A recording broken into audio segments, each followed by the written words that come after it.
So guys the question here is, यहाँ पे मुझे कंबशन करना है। बेंजीन जो कि लिक्विड फॉर्म में दिया हुआ है मुझे, वो देता है CO2 और H2O। ठीक है, अब यहाँ पे मुझे हीट ऑफ कंबशन की वैल्यू दे रखी है of benzene at constant volume. तो कांस्टेंट वॉल्यूम मतलब delta U change in internal energy की वैल्यू दे रखी है -3263.9 किलो जूल पर मोल। ठीक है, और टेम्परेचर दे रखा है कितना, 25 डिग्री सेल्सियस। ठीक है, और बोल रखा है मुझे कि हीट ऑफ कंबशन जो है हमारा इन किलो जूल पर mole of benzene at constant pressure. At constant pressure मतलब मुझे डेल्टा एच की वैल्यू यहाँ पे क्या करनी है, फाइंड आउट करनी है। यहाँ पे आर की वैल्यू भी मुझे गिवन है कितनी है, 8.314 जूल पर केल्विन पर मोल, ये वाला। ठीक है, तो यहाँ पे देखें, अब मुझे यहाँ पे डेल्टा यू और डेल्टा एच के बीच में रिलेशन निकालना है। तो उससे पहले तो मैं रिएक्शन लिख लूं कि क्या हो रहा है कि जो हमारी बेंजीन है C6H6 लिक्विड फॉर्म में है, इसमें हम क्या कर रहे हैं, कंबशन कर रहे हैं, मतलब ऑक्सीजन की प्रेजेंस में से बर्न कर रहे हैं। तो मुझे प्रोडक्ट्स क्या मिलेंगे, CO2 एंड H2O। ठीक है, ये लिक्विड फॉर्म में, ये गैसियस फॉर्म में, ये गैसियस फॉर्म में था। अब इसको बैलेंस कर देते हैं। तो यहाँ पे 1 मोल हमारा इसके हमारे 15/2 मोल से रिएक्ट करेगा, जिससे मुझे 6 मोल्स कार्बन डाइऑक्साइड के और 3 मोल्स H2O की मिलेंगे। ठीक है, तो ये हमारी वेल बैलेंस इक्वेशन हो गई। अब यहाँ पे जो रिलेशन यूज होगा वो क्या होगा, जिसमें हम लिख सकते हैं कि डेल्टा H जो है हमारा, heat of combustion at constant pressure will be equal to change in internal energy plus nRT। ठीक है, यहाँ पे जो n है हमारा डेल्टा n यूज होगा, मतलब change in number of moles जो कि हमारे कांस्टेंट प्रेशर पे हो रहे हैं। तो यहाँ पे हम सिर्फ गैसियस मोल्स को कंसीडर करेंगे। तो डेल्टा Ng की जो वैल्यू है यहाँ से क्या आ जाएगी, number of moles in product side minus number of moles in reactant side. तो नंबर ऑफ मोल्स हमारे प्रोडक्ट साइड में गैसियस फॉर्म में कितने हैं, 6, और इधर कितने हैं, 15/2। तो ये आ जाएगा -3/2। ठीक है, तो यहाँ से डेल्टा यू की मुझे वैल्यू पता है। ठीक है, तो वो पुट कर देते हैं, कितनी दी हुई है, -3263.9 किलो जूल पर मोल। ठीक है, और डेल्टा एन की वैल्यू मुझे दे रखी है -3/2। आर की वैल्यू मुझे दे रखी है 8.314। अब ये दे रखी है जूल ने, मुझे क्या चाहिए in terms of kilo joule में, क्योंकि हर वैल्यू हम किलो जूल में ले रहे हैं। तो इसको 10 की पावर -3 से मल्टीप्लाई कर देंगे, ये किलो जूल में हो जाएगा। और टेम्परेचर मुझे किस में यूज करना है, केल्विन में। तो 25 + 273 फैक्टर ऐड कर देंगे तो क्या हो जाएगा, 298 केल्विन। तो इससे मुझे मल्टीप्लाई करना है 298 केल्विन। तो इसको सॉल्व करने पर मेरे पास आंसर आ जाएगा -3267.6 किलो जूल पर मोल। तो इतनी हमारी heat of combustion of benzene हमारी यूज हो रही है एट कांस्टेंट प्रेशर। ठीक है, तो हमारा करेक्ट ऑप्शन हो जाएगा option number 1। So I hope आपको ये कंसेप्ट अब क्लियर हो गया होगा। Thank you. इस क्वेश्चन में हमें बताना है कि जो हमारी इंटरनल एनर्जी है वो टेम्परेचर के साथ कैसे वेरी करेगी इन डिफरेंट प्रोसेसेस, और वो प्रोसेस कौन कौन से हैं, आइसोकोरिक, आइसोबारिक और एडियाबैटिक।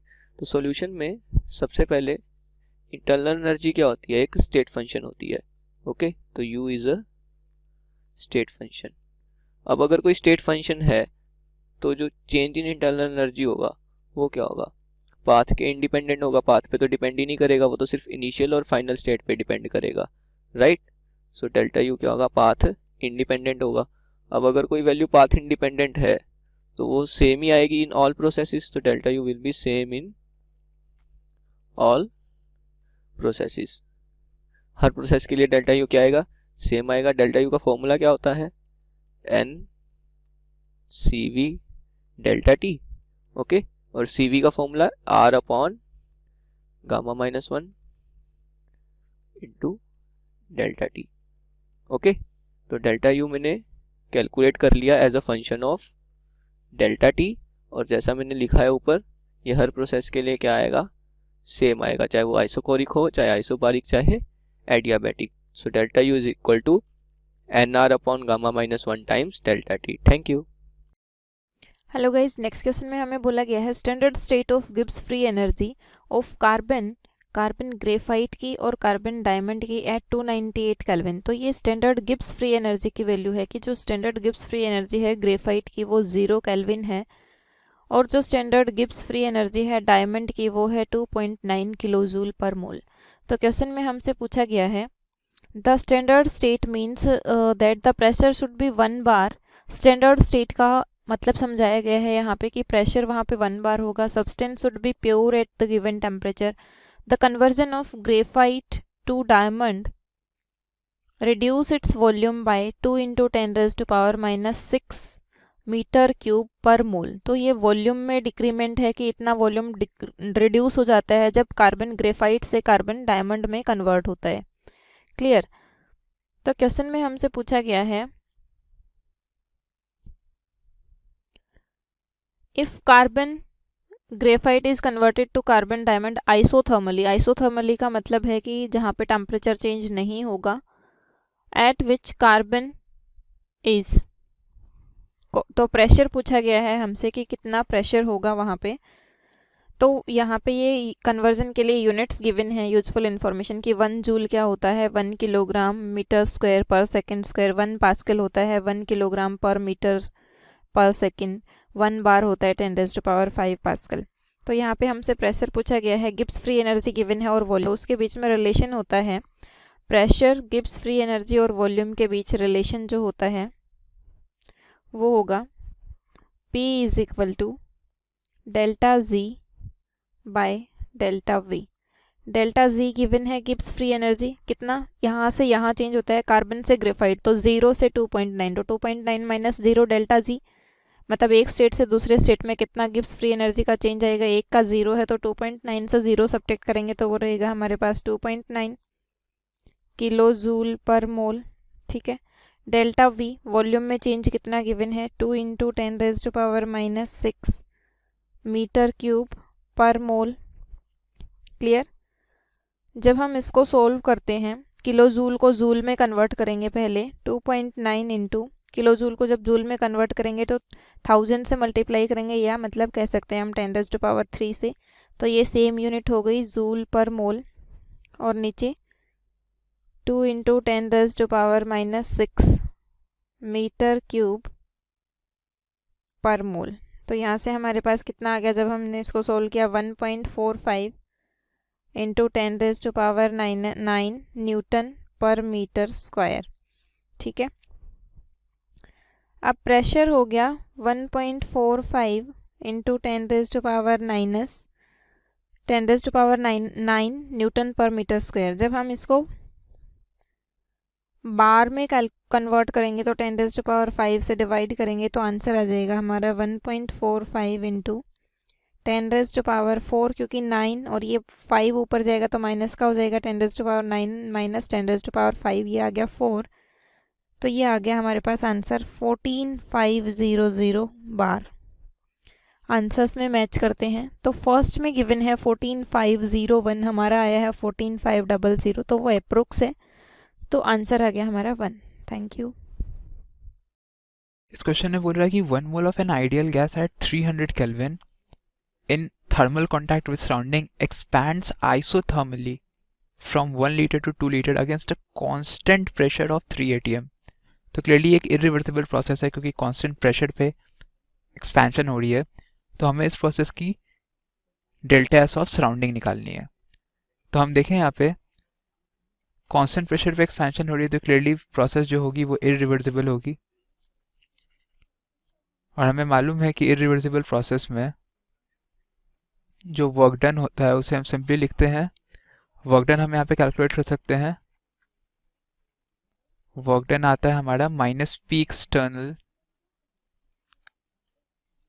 V2 - V1, और यहाँ से कैलकुलेट करेंगे तो हमारी आ जाएगी -P एक्सटर्नल, जो कि यहाँ पे 3 atm है, और V2 - V1 है 2 - 1 लीटर atm, यह आ जाएगा आपका -3 लीटर एटीएम को जूल में करने के लिए 101.3 से इंटू करेंगे तो जूल में आ जाएगी, और यह आ जाएगी आपकी 3 303.9 माइनस में जूल।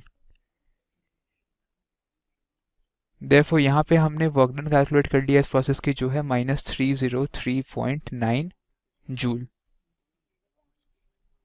और क्वेश्चन में एक और डेटा गिवन है कि वो एक आइसोथर्मल प्रोसेस है। तो आइसोथर्मल प्रोसेस में क्या होती है, जो टेम्परेचर होती है वो कांस्टेंट होती है, दैट इज, इसका मतलब क्या है, डेल्टा टी की वैल्यू 0। और हमें मालूम है कि जो डेल्टा यू होता है वो होता है n CV molar delta T. Delta U क्या होता है, डेल्टा यू की हम वैल्यू लिखते हैं as n CV molar delta T, और क्योंकि डेल्टा यू 0 है तो डेल्टा यू की भी वैल्यू 0 आ गई। तो अगर हम यहाँ पे फर्स्ट लॉ लगाएं, now using first law of thermodynamics, delta U को हम क्या लिखेंगे as Q plus W. Delta U को हम क्या लिखेंगे एज Q प्लस डब्ल्यू। और ये जो Q है, ये जो Q है ये सिस्टम का है। हम सिस्टम पे फर्स्ट लॉ ऑफ थर्मोडायनेमिक्स लगा रहे हैं। और वर्क डन भी हमने कैलकुलेट किया है, ये हमने सिस्टम का वर्क डन कैलकुलेट किया है। This is work done by system. और क्वेश्चन में गिवन है कि ये एक आइसोथर्मल प्रोसेस है जिसमें डेल्टा यू 0 होती है, क्योंकि टेम्परेचर कांस्टेंट होती है, तो ये तो डेल्टा यू की वैल्यू 0 हो जाएगी। तो यहाँ से हमारे पास Q ऑफ सिस्टम क्या आ गया, as minus of work done, और वर्क डन हमारे पास नोन था जो कि है -303, तो ये हो जाएगा +303.9 जूल। हमें क्या निकालना है, एंट्रोपी ऑफ सराउंडिंग, उसके लिए हमें चाहिए Q ऑफ सराउंडिंग। और हमें मालूम है कि जो Q ऑफ सराउंडिंग होता है वो होता है -Q ऑफ सिस्टम, क्योंकि सिस्टम से हीट निकलता है तो वो सराउंडिंग में जाता है। तो Q ऑफ सराउंडिंग जो होता है वो -Q ऑफ सिस्टम होता है, और यहाँ पे हो जाएगा आपकी -303.9 जूल।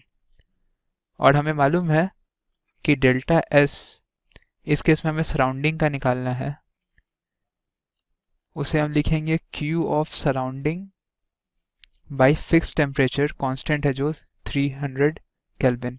ये हो जाएगा -303.9 डिवाइडेड बाई 300, यूनिट आ जाएगी जूल, केल्विन इनवर्स।